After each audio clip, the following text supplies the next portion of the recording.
Ya, halo, assalamualaikum warahmatullahi wabarakatuh. Kembali lagi di materi kita yang selanjutnya, ya ini materi ke-17. Topik video kali ini kita akan membahas mengenai stratigrafi ya. Stratigrafi. Oke, mungkin langsung aja. Nah, apa itu stratigrafi? Jadi perlu kita pahami dulu ya teman-teman semuanya untuk konsep dasarnya. Jadi bagian dari sebenarnya di geologi itu ada materi yang dinamakan sedimentologi. Di sini tuh udah komplit banget ya, komprehensif banget dan sangat-sangat kompleks semua materinya, termasuk stratigrafi ini gitu ya. Stratigrafi di dalam sedimentologi juga ada disinggung mengenai historical geology atau geologi sejarah, paleontologi, kemudian materi petrologi sedimen yang memang itu materi dominannya ya. Nah itu di banyak buku textbook yang ini pengantar aja intermezzo. Kalau di sedimentologi itu bakal ngebahas semua hal di permukaan bumi atau ya di permukaan bumi yang berkaitan sama sedimen. Baik nanti masuk ke include ke geomorfologinya yang berhubungan sama aktivitas sedimentasi, misalkan di daerah aluvial, misalkan atau di daerah geomorfologi pesisir ya kayak delta, itu banyak banget ngebahas tentang sedimentologi ini. Dan bagian dari sedimentologi yang nggak kalah pentingnya dari kita belajar batuan petrologi ya sedimen khususnya itu di stratigrafi, karena di sini bakal banyak bahas tentang gimana rekonstruksi batuan-batuan di bawah permukaan itu bisa diterjemahkan ya untuk informasi-informasi yang lebih penting gitu. Nah, jadi bagian dari stratigrafi itu ada di sedimentologi dan itu merupakan cabang dari geologi yang membahas tentang proses-proses pembentukan sedimen. Yang ini sedimentologi ya, yang merubah sedimen menjadi batu sedimen. Ini mungkin yang udah kita bahas di video sebelumnya yang tentang petro. Nah, untuk stratigrafi sendiri, bagian dari sedimentologi itu cabang dari geologi yang membahas tentang batuan yang berlapis. Ini, batuan yang berlapis-lapis, terutama batuan sedimen, karena emang mostly di permukaan litosfer itu, kalau nggak salah aku pernah baca juga ya, sekitar 70% ya, sekitar 70% itu ada merupakan komponen yang persentasenya itu batu sedimen paling banyak gitu. Nah, pembahasan menyangkut tentang penyatuan. Ini penyatuan tuh kayak antar satu lapisan ke lapisan selanjutnya ya, naming atau penamaan litologinya, hubungan antar satuan litologi antara satu dengan yang lain, baik posisinya itu lateral ataupun vertikal, itu dipelajari di stratigrafi. Nah, dalam memahami stratigrafi kita biasanya memperhatikan bagaimana kondisi batuan di alam itu gitu. Jadi ada dua kondisi, ada segar dan ada lapuk. Nah, kondisi ini kita pelajari untuk kita bisa memahami bagian dari batuan atau stratigrafi tadi, mana yang udah lebih dulu atau lebih duluan terbentuk atau bagaimana batuannya lebih tua, mana yang udah lama terbentuk kayak gitu. Nah, kondisi segar itu misalnya kalau batuan tadi masih punya kondisi yang sama dengan kondisi yang ada pada waktu batuan tersebut terbentuk. Berarti dia terbentuk di lingkungan di mana dia mengalami proses erosional.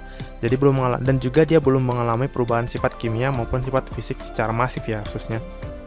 Ini sifat fisik itu lebih ke bentuknya ya kayak di sedimentologi yang petro itu kan kita pelajari ya bentuk-bentuk keruncingan gitu ya kan, kebundaran batuan. Nah, sifat kimianya itu misalkan ada pelapukan atau perubahan baik itu komposisi volume atau komposisi internal sifat kimia dari si batunya berubah itu. Nah, di sana dipelajari di sana. Kemudian kalau misalkan dalam kondisi lapuk ya, batuan tersebut sudah mengalami proses perubahan sifat fisik. Nah, sifat fisik misalkan sifat fisiknya itu bentuknya ya volumenya udah berkurang, atau misalkan derajat kebundarannya juga udah berubah gitu. Sifat kimianya ini komposisi unsur-unsur batuan penyusunnya misalkan kuarsa yang udah mulai banyak mengalami proses perubahan baik itu volume ataupun sifat internalnya gitu atau keduanya.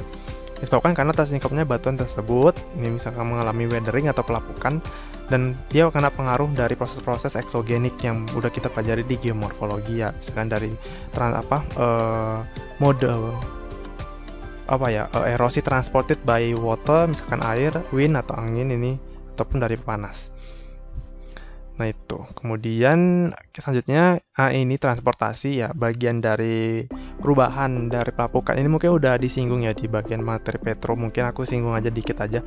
Di sini transportasi itu intinya ada pengangkutan ya, antara satu tempat ke tempat yang lain, di mana yang diangkut merupakan endapan-endapan plastika dari lokasi batu tadi udah mengalami pelapukan, terus dia terendapkan di tempat lain. Misal ini transportasi ini penghubung antara wilayah yang mengalami proses degradasi menuju ke tempat yang disebut sebagai agradasi. Nah, nanti di agradasi ini akan disinggung di bagian di sini di stratigrafi ini, karena nanti akan menyangkut bagaimana lapisan-lapisan tadi itu bisa terbentuk. Nah, itu dari agradasi.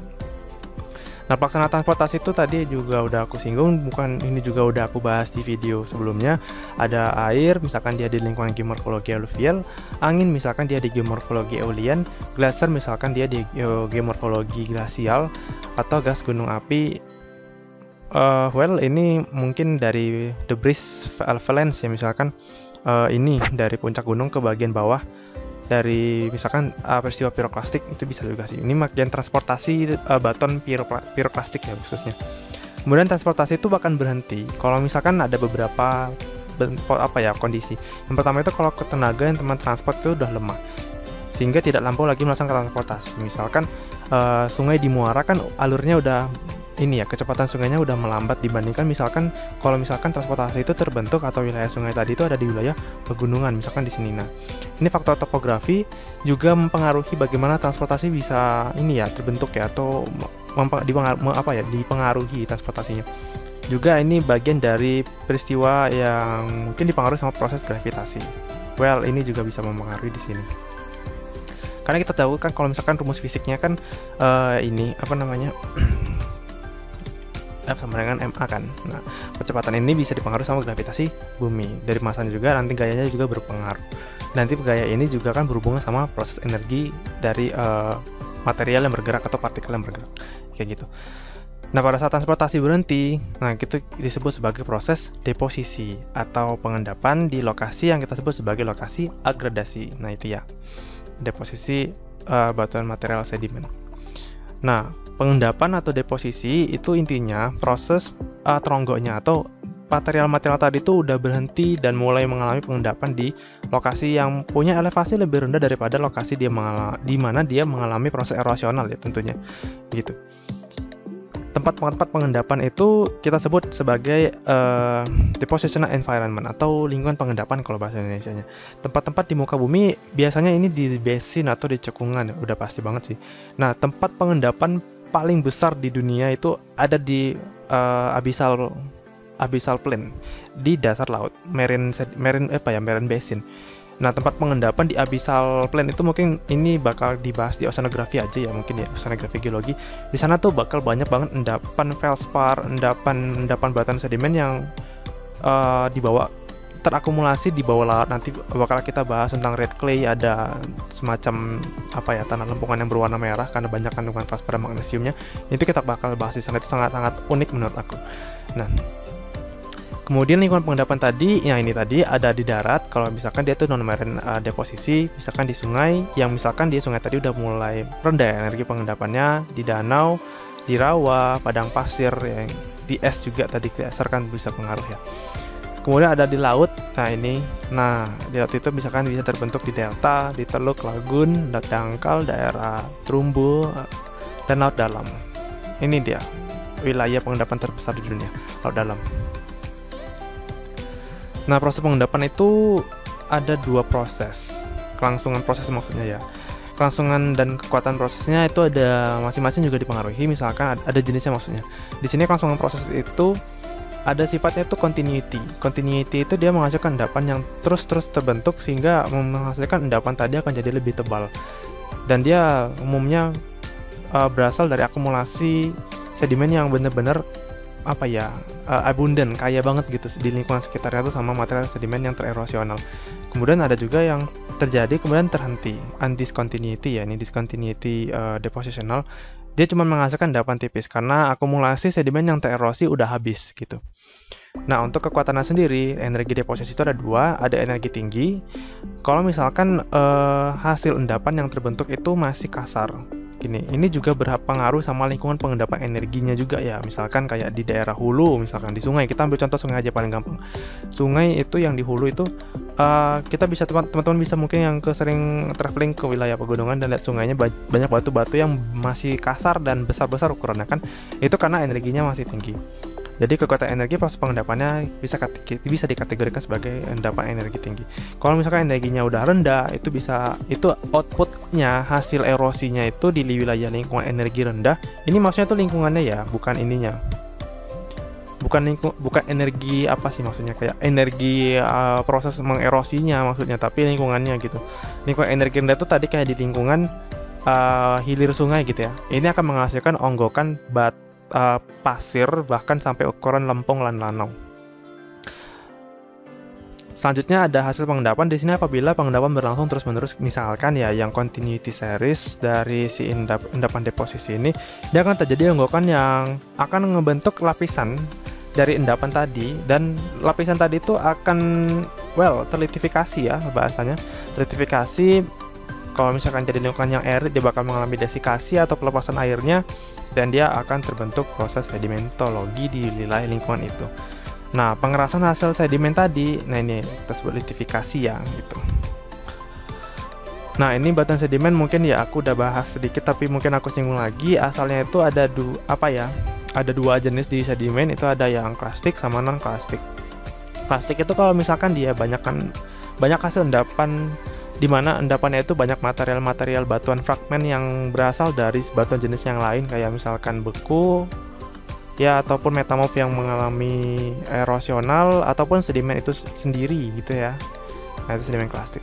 Kemudian ada sedimen non klastik yang dia menghasilkan batuan sedimen non klastik. Biasanya ini ada di bagian biogenik sedimen ya. Biogenik sedimen kayak fosil gitu ya, material-material yang banyak kandungan biogeniknya. Kemudian ciri-ciri batuan sedimen itu dia terbentuk pada lingkungan pengendapan tertentu yang akan membawa ciri spesifik dari lingkungannya. Contohnya itu kalau tadi yang di batuan sedimen klastik ini, misalkan batuannya itu breksi, konglomerat, batu pasir, dan lain-lain. Kalau batuan sedimen non klastik itu ada batu gamping, ya ini dolomit, batu bara, dan banyak lagi. Sekilas saja. Oke, selanjutnya perkembangan pembentukan batuan sedimen. Jadi perkembangan ya, pembentukan batuan sedimen itu sendiri sifat umumnya itu ada dua ya, tergantung tadi jenisnya juga sih sebenarnya. Dua sifat umumnya, tapi ini nggak selalu ya, nggak selalu. Jadi ada perkembangan pembentukannya itu dia biasanya tuh berlapis, atau dia bahasanya kayak berintegrasi ya, integrasi antara klastika dengan yang di batuan sedimen non klastik ya, itu bisa mengandung fosil. Ini ada di klasifikasi batuan Dunham ya, Dunham, yang dia ngejelasin ada batuan sedimen klastik dan sedimen biogenik secara bersamaan. Tapi kebanyakan emang untuk fosil sendiri itu di lingkungan tertentu aja, misalkan di lingkungan yang mengalami proses pengangkatan gitu ya, dia mengalami uplifting dari dasar laut yang udah banyak fosilnya, ataupun dari fosil di darat yang terbentuk di situ juga gitu. Nanti bakal kita pelajari tentang fosil ini di materi selanjutnya aja. Nanti ada proses fosilisasi atau kebentuknya fosil yang terperangkap di batuan tadi itu ada dua jenis ya. Ada yang dia kebentuk di lingkungan dia mati, ada yang kebentuk dia udah mengalami transportasi. Jadi fosil juga mengalami transportasi, tapi nanti kita bahas aja di bagian fosil. Jadi sifat umumnya itu ada berlapis dan bisa mengandung fosil, tapi ini nggak selalu. Nah, kronologi dan posisi itu pada waktu baru terbentuk berposisi aslinya itu sebenarnya horizontal. Ya karena dia gravitational settling kan, dia terpengaruh sama proses gravitasi yang mana bagian bawah itu nanti pasti akan lebih tua dibandingkan yang lapisan atasnya. Gitu. Jadi secara awal dia pasti terbentuknya itu secara lateral atau horizontal. Gini ya bentuknya. Lateral. Awal banget itu kayak gitu. Normalnya ya, batuan secara normalnya. Tapi nanti ada beberapa kondisi yang memang awal terbentuk bisa ngebentuk posisi yang udah ngebentuk sudut. Itu nanti di materi selanjutnya kita akan bahas lagi. Selanjutnya perlapisan yang terbentuk itu terdahulu terletak di bawah lapisan ya, ini di sini. Nanti bakal bahas juga sih teori-teori stratigrafi ini. Nanti ini ada teorinya lagi. Sendiri beda lagi. Nah, untuk perkembangan sepanjang waktu, tumpukan batuan sedimen yang ada di suatu daerah itu akan memberikan gambaran. Nah, ini gambaran urutan stratigrafi. Nah, ini yang bakal kalau di soal kebumian itu di SMA banyak banget soalnya. Nentuin urutannya itu mana lebih dulu, mana yang paling muda, mana yang paling tua, gimana urutan batuan terbentuk itu itu dibahas di sini, urutan stratigrafi jadi daerah tersebut. Nah, tumpukan-tumpukan itu bisa seragam ataupun nggak seragam. Nah, ini kalau misalkan dia nggak seragam ya itu bakal komprehensif, jadi makin kompleks gitu. Misalkan dia antara satu kondisi atau satu peristiwa terbentuk lagi peristiwa lain di lokasi tersebut dan makin banyak, itu bakal jadi lebih sulit. Nah, studi tentang urutan pelapisan batuan di suatu daerah disebut sebagai studi stratigrafi dengan memahami bagaimana kondisi litostratigrafi, biostratigrafi di lokasi tersebut. Nah, ini dia hukum dasarnya. Jadi yang kayak gini yang aku bilang tadi, dia terbentuk di awal itu dia horizontal, itu masuk nanti di sini hukum initial horizontality dan superposisi. Nah, itu ada hukum lateral accretion. Ini kalau misalkan dia ngebentuk ada pola khusus ya, kalau misalkan dia pembentukannya itu langsung ngebentuk ada sedikit ada apa ya, kayak sudut gitu antara lapisan satu dengan lapisan yang kedua. Kemudian hukum cross cutting relationships, ini singkatnya kalau misalkan ada yang memotong, misalkan dari intrusi batuan beku, ada inklusi, ini batuan yang menyusup. Bedanya nanti sama cross cutting kita bahas selanjutnya aja ya. Nah, udah hukum biotic succession, ini kita menyamakan satu lokasi sama satu lokasi lainnya yang dia tuh udah kena proses erosional, tapi kita bisa menghubungkannya dengan adanya kesamaan komposisi, volume enggak sih kayaknya komposisi aja deh. Komposisi biotik atau organismenya. Dan ada strata identified by fossil. Oke, selanjutnya kita bahas yang pertama itu ada hukum initial horizontality. Nah, pada waktu terjadi, endapan itu akan teronggok atau mengalami pengendapan oleh pengaruh gravitasi yang kita sebut nanti sebagai gravitational settling. Nah, mengikuti permukaan, alas pengendapannya mempunyai permukaan endapan yang horizontal. Di permukaannya ada horizontal ya, tapi kalau dia makin ke bawah, dia akan menyesuaikan di mana cekungan itu terbentuk atau tepian-tepian bagian bawah dari bedloadnya itu kayak gimana, itu akan menyesuaikan. Jadi ya dia akan mengisi dengan keteraturan yang berlapis makin ke atas. Nah, bagian-bagian bidang sentuh ya antara material yang kayak material yang terendapkan dengan bidang basinnya itu atau di bagian bedloadnya itu kita sebut sebagai pembajian. Nih, di sini kan miring ya ini ya. Nah, ini miring. Ini juga miring. Nah, pokoknya yang bersentuhan langsung.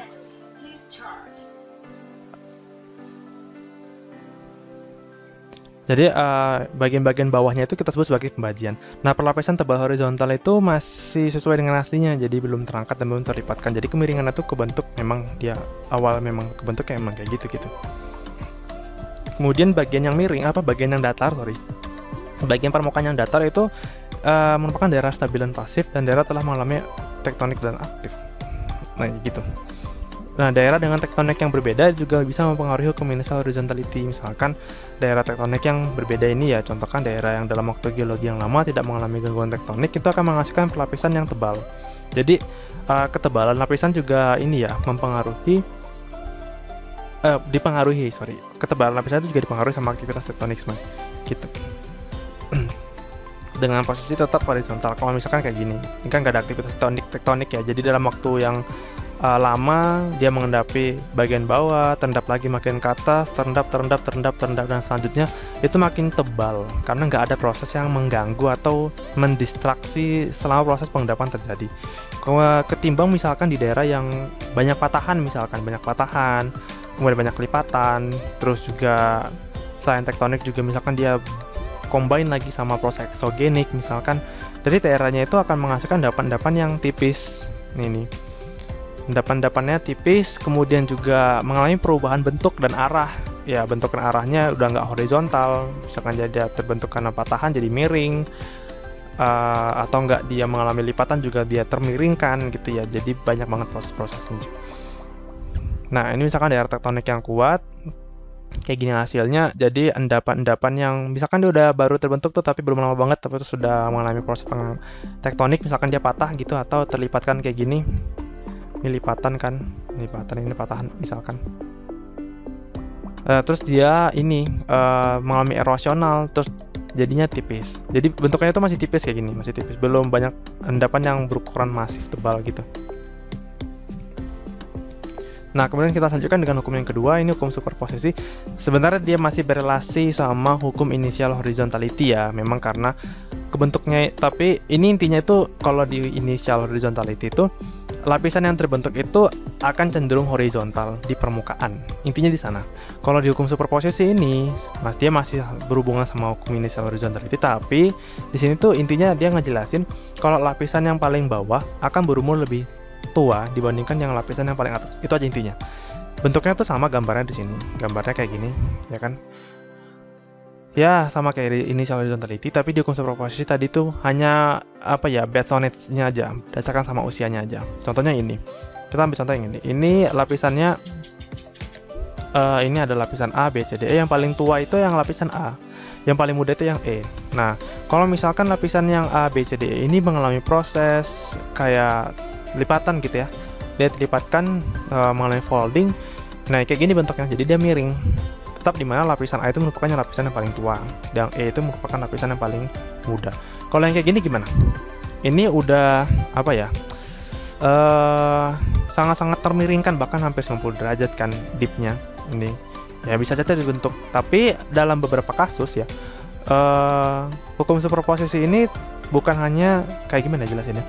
Kayak dia tuh memang awalnya tuh dia emang apa ya, kayak dia tuh berasosiasi sama initial horizontality. Memang benar kayak awal bentuknya tuh bisa aja horizontal, tapi dalam beberapa kasus kayak gini yang ini terbentuk sama proses akresi ya.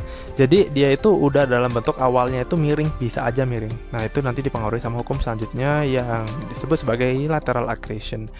Tapi tapi kemiringannya 90 derajat itu nggak ada ya dalam batuan pembentukan sedimen yang murni 90 derajat itu nggak ada. Palingan miring kayak gini.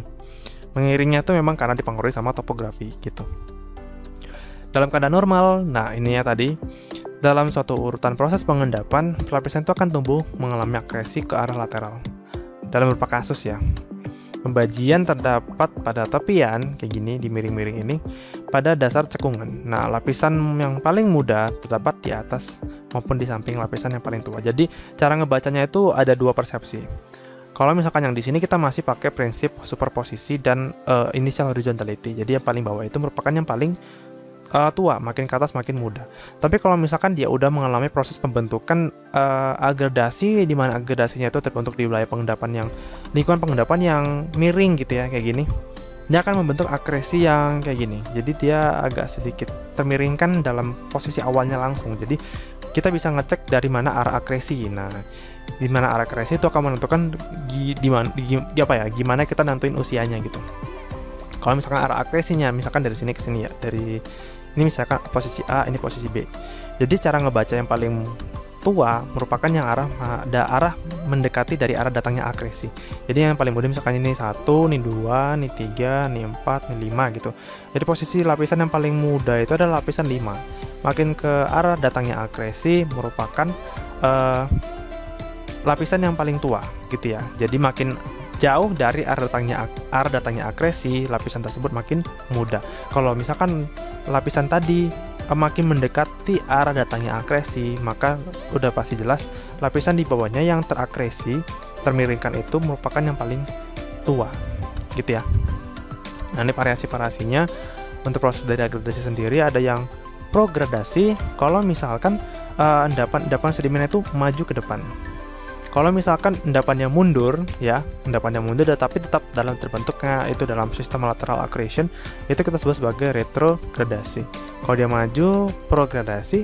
Kalau dia mundur, dia retrogradasi. Gitu ya. Selanjutnya ada hukum yang selanjutnya itu hukum uniformitarianism. Di sini kalau definisi aslinya itu dijelasin. Geological process operating at the present are the same processes that operated in the past, gitu ya. Jadi dan inti paling penting di sini adalah the present is the key to the past. Jadi kondisi geologi sekarang itu menjelaskan kondisi geologis sebelumnya. Jadi kunci untuk memahami sejarah atau kondisi yang terbentuk terdahulu itu dari permukaan yang terbentuk sekarang, gitu. The present is the key to the past, kayak gitu di sana konsepnya. Jadi peristiwa geologi yang terjadi di masa lalu itu dikontrol oleh hukum alam yang sama dengan proses geologi yang terjadi di waktu sekarang gitu. Kalau tidak selalu dalam intensitas yang sama tentunya. Contoh ya, pada laut masa kini, koral itu hanya hidup pada perairan yang dangkal, jernih, dan hangat. Nah, kalau misalkan yang udah lalu, itu kan dalam kondisi lingkungan yang udah pasti beda ya. Misalkan kan sekarang udah ada faktor yang global warming ya. peningkatan suhunya pasti udah beda gitu. Kalau dalam satu urutan batuan sedimen dijumpai batu gamping koral, maka ditafsirkan bahwa batu gamping tersebut dulu diendapkan pada laut dangkal, jernih dan hangat gitu. Nah, contoh laginya kalau di sini itu misalkan pegunungan Himalaya itu ditemukan adanya garam merah yang biasanya berasal dari laut. Nah, itu juga presiden sedikit tidak pas kalau misalkan di daerah Himalaya dulu, daerah pertemuan antara lempeng India dan Eurasia yang menghasilkan proses kolisi itu ya. Itu dulunya itu merupakan laut yang terangkat naik ke atas karena proses kolisi. Nah, itu bisa dijelaskan di sana. Nah, yang bersifat uniform itu adalah hukum alam yang mengontrolnya. Jadi, yang sama itu sistem, cara, metode, dan bagaimana bentuk kontrol lingkungannya itu kebentuk di wilayah itu. Itu yang disebut uniform, kesamaan. Selanjutnya ada hubungan cross-cutting relationships ya. Apabila suatu tumpukan perlapisan batuan diterobos oleh batuan beku, maka batuan yang menerobos tadi berumur lebih muda. Nah, ini misalkan ada kita kalau misalkan di apa ya penggambaran litologi, biasanya batuan beku itu disimbolkan dengan XXX kayak gini, ini melambangkan litologi batuan beku. Kalau misalkan yang kayak di sini, ini shale biasanya. Kalau garis-garis itu shale, lempungan. Kalau dia bentukannya kayak batu bata ini biasanya dilambangkan dengan batuan gampingan biasanya. Kalau ini dia biasanya batu pasir. Kalau garis-garis itu ya batu pasir. Yang halus ya, lanau biasanya. Lempung yang kayak garis-garis kayak gini. Pasir yang titik-titik ya, titik-titik. Sorry, yang ini lanau, yang ini lempung. Ini lempung. Biasanya ini batu lempung, ini lanau yang makin halus banget ya, biasa laminasi jadi terbentuk sangat halus. Batu pasir itu titik-titik ya, titik-titik gini. Ini batu gamping. Nah, jadi batuan yang paling mudah kalau misalkan di cross cutting relationship itu ya batuan yang menerobosnya gitu. Ini kan terpotong ya. Jadi dia paling mudah. Selanjutnya ada, oh ya ini gambarnya dulu. Ini gambar aslinya ya. Jadi batuan yang di samping ini batuan yang diterobos, sedangkan ini batuan beku intrusi. Bisa dicek ini kalau misalkan batuan intrusinya ini tergolong batuan apa? Ya ini batuan asam ya, karena dia lebih terang warnanya. Well, ini sebenarnya masih visual ya. Kita belum bisa cek dalam internal batuan bekunya kayak gimana. Mungkin aja ini warnanya agak cerah karena faktor weathering ya, tapi biasa sih weathering akan menyebabkan warna batunya tadi lebih gelap sih biasanya ya. Jadi ini anggap aja batuannya asam. Kemudian ada variasi cross cutting relationships. Kalau misalkan yang pertama ke dalam kondisi sesar, dimana sesar tadi memotong sejumlah lapisan batuan terjadi lebih mudah dari lapisan batuan termuda yang terkena sesar, dengan pembentukan kondisi yang lipatan, dimana lipatan yang melipat sejumlah lapisan batuan terjadi lebih mudah dari lapisan batuan termuda yang terlipat. Oke, ini inklusi. Nah, di sini itu intinya bedanya sama si intrusi. Kalau inklusi ini batuan yang menginklusi itu lebih tua dari batuan yang diinklusinya. Jadi ini kayak penyisipan ya, tapi beda, bukan intrusi. Dia menyisip gitu. Selama proses pembentukannya tuh ada pecahan fragmen yang masuk ke situ gitu. Itu kayak apa ya? Kayak menyusup istilahnya. Menyusup ya, inklusi. Jadi batuan yang menginklusi akan jadi lebih tua daripada batuan yang diinklusi. Contohnya kayak gini. Yang di posisi pertama, di sini inklusi granit pada batu pasir menunjukkan bahwa granit itu lebih tua daripada batu pasir. Jadi si granit ini terbentuk lebih dulu ya. Kemudian ada endapan-endapan yang di sampingnya ini itu jadi terbentuk menyisipi bagian granit yang mungkin kosong di pinggirannya. Nah, itu kayak gitu.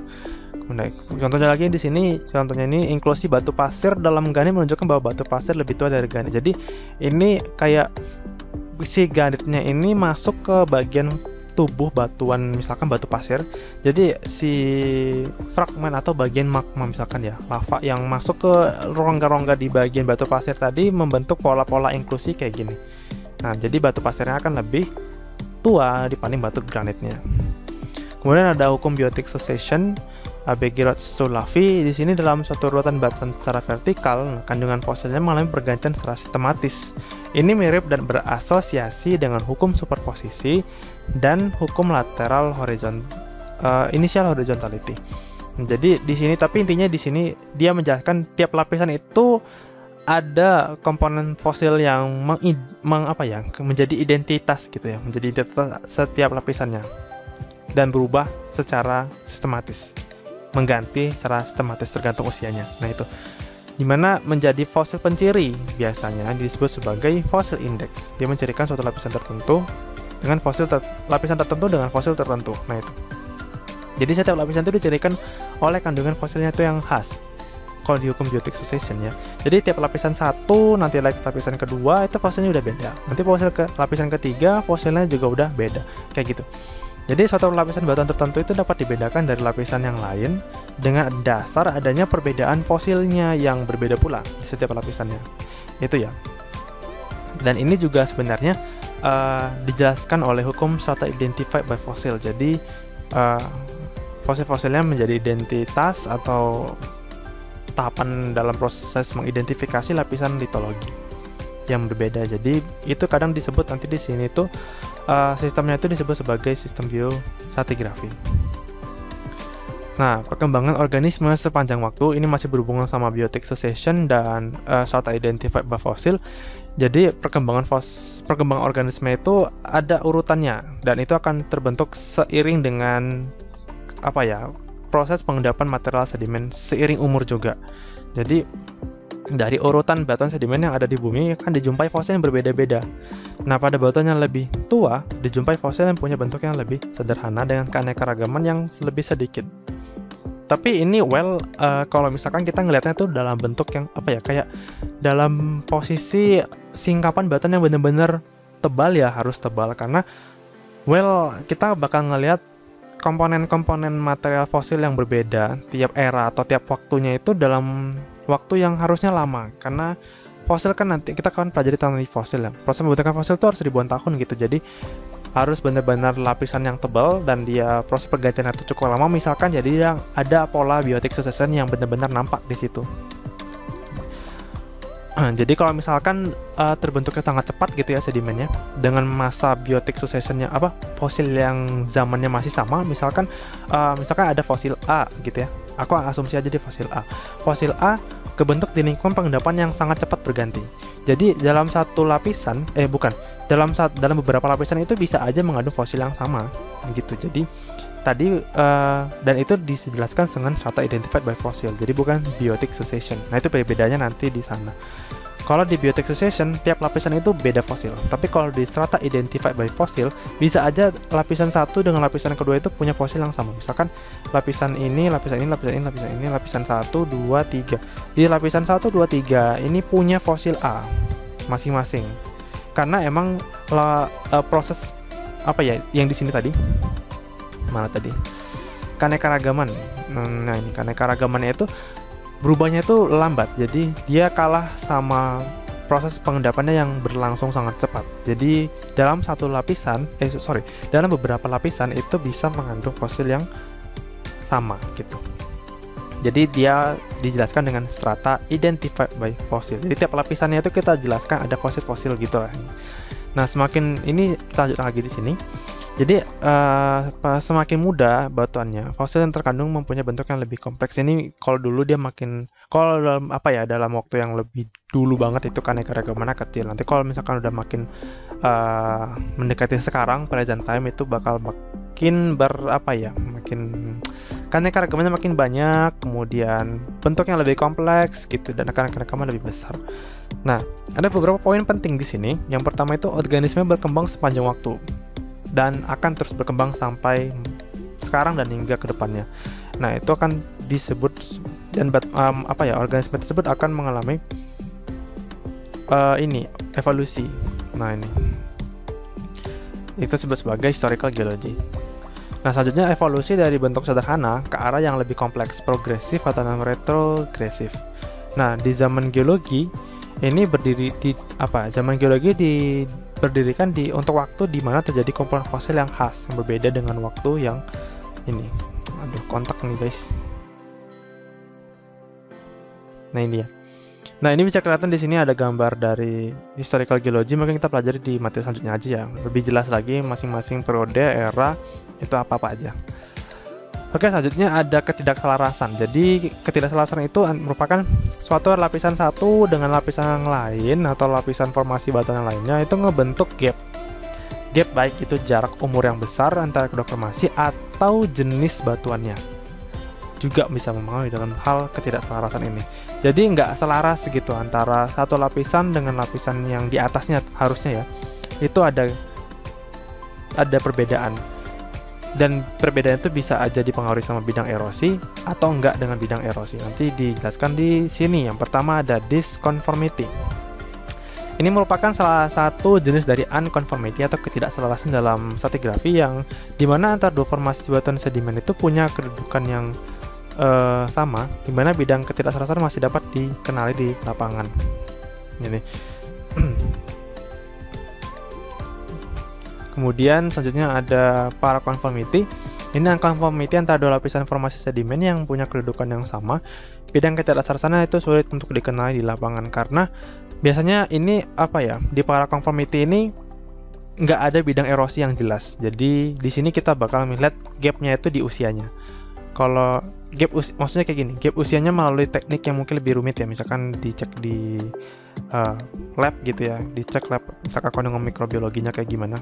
Kalau di sini, kalau di disconformity ini antara satu lapisan dengan lapisan yang lain itu ada bidang erosi yang jelas banget kelihatan gitu. Jadi ada gap usia yang terbentuk karena faktor erosi. Kemudian ada non-conformity. Ini antara dua formasi batuan yang berbeda jenis, misalkan sedimen dan beku. Jadi kalau di paraconformity, di disconformity itu sedimen dengan sedimen. Tapi kalau di non-conformity itu sedimen dengan batuan lainnya, misalkan batu beku atau batuan metamorf. Jadi bakal kebentuk ciri khas dari non-conformity, misalkan ada inklusi misalkan. Nah, inklusi itu akan bisa menjelaskan mana lebih tua, mana lebih muda. Dan biasanya juga kalau misalkan dari faktor inklusi di non-conformity juga bisa dijelaskan ada posisi atau jenis bentukan erosional di batuan bekunya, kemudian ada sedimen di atasnya. Itu disebut sebagai bidang non-conformity. Kemudian ada angular unconformity.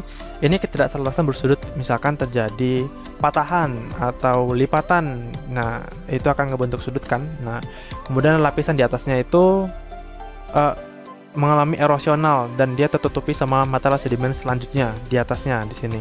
Nah, ini merupakan bidang unconformity-nya. Ini merupakan bidang unconformity dari patahannya. Nah, ini. Jadi ada sudut yang kebentuk, sudutnya yang ini. Kalau misalkan dia di patahan, ini sudutnya. Kalau dia di lipatan. Kalau di patahan ini sudutnya. Nah, jadi ada sudut yang ngebentuk antara lapisannya tadi dengan lapisan di atasnya, itu disebut sebagai angular unconformity. Nah, selanjutnya kegunaan yang kita belajar kolom stratigrafi itu apa ya? Jadi kolom stratigrafi akan dimanfaatkan untuk merekonstruksi urutan kejadian batuan di suatu daerah, urutan proses yang terjadi, dan perkembangan lingkungan itu kayak gimana. Apakah ada proses perubahan lingkungan yang mendadak atau kondisi yang penting terjadi di waktu sebelumnya, itu bisa dicek di stratigrafi melalui record stratigrafi. Jadi sekarang itu udah banyak banget yang dinamakan sebagai paleoklimat ya. Paleoklimat ini ilmu yang mempelajari kondisi iklim sebelumnya. Kondisi sejarah iklim zaman-zaman terdahulu itu dicek dari stratigrafinya. Karena nggak mungkin lagi misalkan seorang kayak aku ya, meteorologis nantinya mau mengecek kondisi iklim misalkan 2 juta tahun yang lalu, itu nggak ada datanya di atmosfer ya, nggak ada data yang, karena nggak ada pengamatan kan, tentu belum ada manusia juga yang tinggal. Sangat logiknya kayak gitu. Tapi dengan memanfaatkan geologi dan seorang meteorologis itu bekerja sama dengan geologis, itu bisa dicek kondisi litologinya untuk merekam kejadian-kejadian di 2 juta tahun yang lalu, khususnya di kondisi atmosfer. Nah, itu juga penting banget di paleoklimat. Jadi di paleontologi ada salah satu cabangnya itu paleoklimat yang mempelajari kondisi iklim yang terbentuk atau terjadi, kondisi karakteristik iklimnya di kondisi tahun-tahun sebelumnya melalui rekaman yang disebut sebagai rekaman kolom stratigrafi ini gitu. Nah, ini contohnya, ini ya rekaman stratigrafi atau stratigrafi record, susah banget sumpah. Jadi, nah ini akan dijelaskan bagaimana genetic interpretation-nya. Misalkan ini ada deposisi pertama, endapan pertama, terus ada erosi, ada nih bidang erosinya ini. Kemudian terjadi lagi endapan deposisi kedua. Kemudian ada intrusi, ini intrusi ini mungkin salah tempat ya. Wait.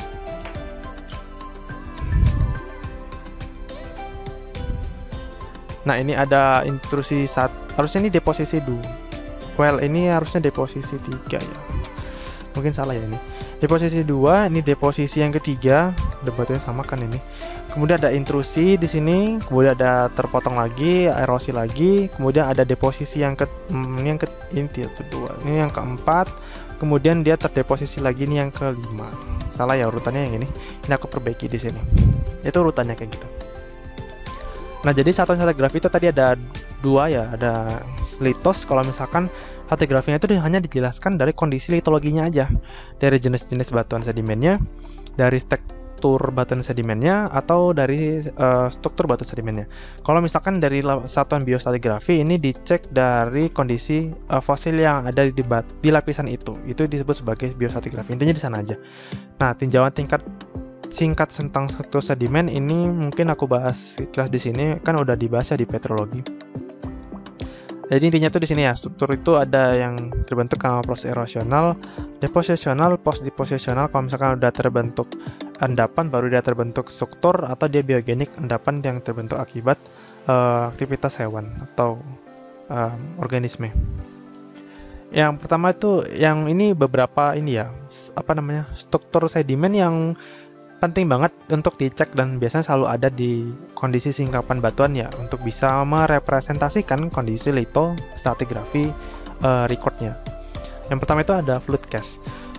Nah, di fluid cast itu dia pada bottom bednya itu ada isian dari hasil gerusan oleh ulakan arus turbid kayak gini, dengan bentukan-bentukan meruncing ke arah hulu dan melebar ke arah hilirnya kayak gini. Jadi arahnya kan bisa dicek arusnya. Biasanya ini bakal banyak dijumpai kalau misalkan ada batuan ini ya, kayak kalau di lapangan itu ada yang aku sebut sebagai resistansi erosional.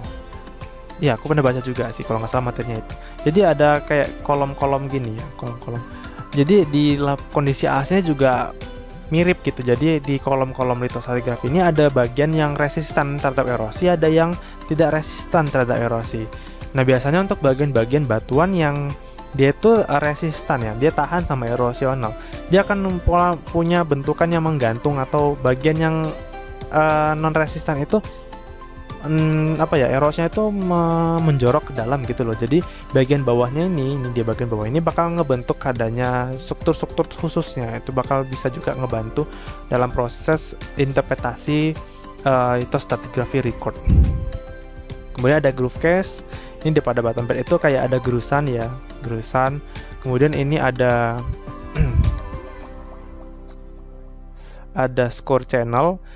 Ini di kontak dua litologi itu ada gerusan pada lapisan bawah selebar beberapa desimeter, skur, dan beberapa belasan meter itu channel.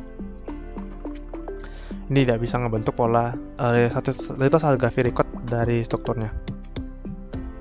Ada perlapisan laminasi. Ini proses produk perubahan pola sedimentasi yang bisa dicek gitu. Ada perubahan ukuran butir kalau misalkan dia ngebentuk pola gradasi, atau perubahan urutan warna. Selama proses kegiatan erosional berlangsung menjadi ciri khas bagaimana kondisi lingkungan terbentuk pada pada waktu sebelumnya gitu. Perlapisan itu disebut kalau misalkan dia udah lebih dari 1 cm. Kalau misalkan dia 1 cm ini, kalau dia kurang dari 1 cm dinamakan perlapisan. Kalau dia lebih dari 1 cm dinamakan dengan terbalik ya ini. Aduh, lupa ding. Ini mengganggu pola hafalanku aja. Kalau nggak salah tuh laminasi itu kalau misalkan dia kurang dari 1 cm ya, laminasi. Kalau dia itu lebih dari 1 cm, ini salah ini. Tidak baik. 1 cm lebih itu disebut perlapisan, 1 cm kurang itu disebut laminasi. Perlapisan itu nanti bakal banyak banget, ada bioterbasi, ada grade bedding. Nanti pun grade bedding itu ada yang pola normal grade bedding, ada yang reverse grade bedding. Ini ada gelembur, ada ripple. Biasa struktur sedimen yang mencarikan bagian atas dari perlapisan berasal dari bed foam akibat arus atau gelombang. Ini ada silang siur. Struktur sedimen dalam perlapisan terdiri dari beberapa lapisan, arahnya menyilang gitu ya. Ini ada perlapisan bersusun yang tadi aku sebut sebagai grade bedding, yang biasanya ada 2 jenis ya, ada yang normal, ada yang reverse.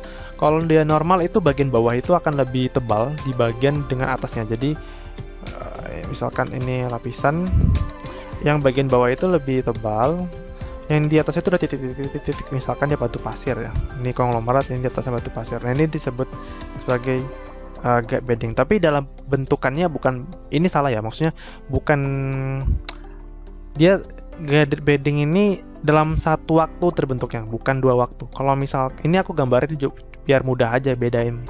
Ini breksi misalkan atau konglomerat, ini batu pasir. Tapi ini dalam satu paket ini ya, satu paket lapisan gitu. Jadi itu disebut sebagai struktur gap beddingnya. Kalau dari reverse ya kebalikannya, berarti di atas itu dia udah makin kasar, makin ke bawah dia makin halus. Itu ya reverse. Kemudian ada clay class, ripped up class. Ini misalkan ada endapan plastika yang masuk ke endapan clay lempungan. Ya mirip banget sama kalau di batuan beku itu ada istilahnya. Ya kalau misalkan di batuan beku itu ada istilahnya kan kayak xenolith sama xenokris kan. Kalau di sini ada clay class atau rip up class. Kalau misalkan dalam batuan sedimen itu ada batuan penyusun lainnya gitu. Oke, selanjutnya ini ada laminasi convolute. Ini dia laminasi tapi dalam bentuk pola yang khusus ya, kayak convolute. Ini biasanya di positional structure biasanya. Jadi udah dia ngebentuk lapisan deposisi, tapi dia ada beban di atasnya gitu. Jadi udah terbentuk deposisi, terus ada lagi endapan atau pengaruh dari luar eksogeniknya. Itu disebut sebagai positional structure. Dia biasanya ngebentuk pola-pola kayak gini. Selanjutnya ada load structure, ini karena beban juga. Dia ngebentuk pola flame structure yang misalkan di bagian bawah itu udah beda litologi, bagian atasnya tuh beda litologi akibat loading. Jadi bagian bawahnya itu mengalami kayak apa ya, pemaksaan gitu untuk menuju bagian volume yang lebih kurang di bagian sedimen di atasnya. Jadi bentuknya tuh kayak flame gini. Nah, ini ada mungkin sedikit games ya, bukan games sih. Jadi coba lah ya. Ini mungkin udah umum bagi beberapa yang pernah lihat gambar ini, tapi mungkin ini jadi bagian yang seru untuk dijadikan contoh untuk belajar stratigrafi. Nah, mungkin beberapa orang ya, medalis yang lain, atau mungkin setiap orang punya persepsi berbeda atau cara dalam menginterpretasi lapisannya. Ada yang dimulai dari kondisi tuanya, ada yang dimulai dari kondisi muda. Tapi kalau paling nyamannya itu, kalau dari aku ya, kita mengidentifikasinya itu dari lapisan yang paling muda, nanti baru kita dapetin paling akhirnya, gitu. Kalau di sini kan kompleks ya, jadi aku biasanya mulai dari yang muda dulu, yang paling atas. Jadi ini yang paling muda itu bisa kita gambarkan di sini ada lapisan S yang paling muda, ini S. Kemudian di atas lapisan S, di bawah lapisan S itu ada lapisan J, litologi J, karena dia lito J ini ada mengalami proses erosional yang nantinya akan terbentuk si endapan S ini gitu. Nah, ada J, di bawah J ini ada proses erosional. Nah kan, erosional ini nanti kita sebut sebagai bidang dari disconformity. Ya, disconformity. Selanjutnya ada proses selanjutnya itu ada ini, patahan. Jadi patahan dulu ya. Jadi udah disconformity, terus ada proses patahan di sini. Patahnya akan membelokkan lapisan dari lapisan D, X, K, dan E. Akan termiringkan bahasa istilahnya. Termiringkan, jadi yang miring juga ini ya, yang miring juga, oh enggak, yang miring cuma DX sama KE sama. Potongannya cuma hanya memotong dari lapisan intrusinya, lapisan batuan F juga terpotong di sini. Nah nih, jadi ada disconformity, kemudian ada patahan, kemudian kita lanjutkan ke lapisan bawahnya lagi yang lebih tua lagi, itu di lapisan D. Ya, lapisan D ini, lapisan D, di lapisan X, kemudian di lapisan E. Oh ya, tadi ini kita buat dulu S, J, K. Kemudian ini masukkan ke D, X, dan E. Nah, ini D, X, E. Nah, dari lapisan E ini, jadi ada bagian erosional, yang erosionalnya itu mungkin miring ya. Ini dia miring, di sini ada bidang kita sebut sebagai disconformity. Disconformity. Dan lapisan di bawah dari disconformity ini merupakan ada lapisan AHRB yang terlipatkan. Jadi di bawahnya tuh ada lapisan A dulu. Kita buat di sini A, ada lapisan H.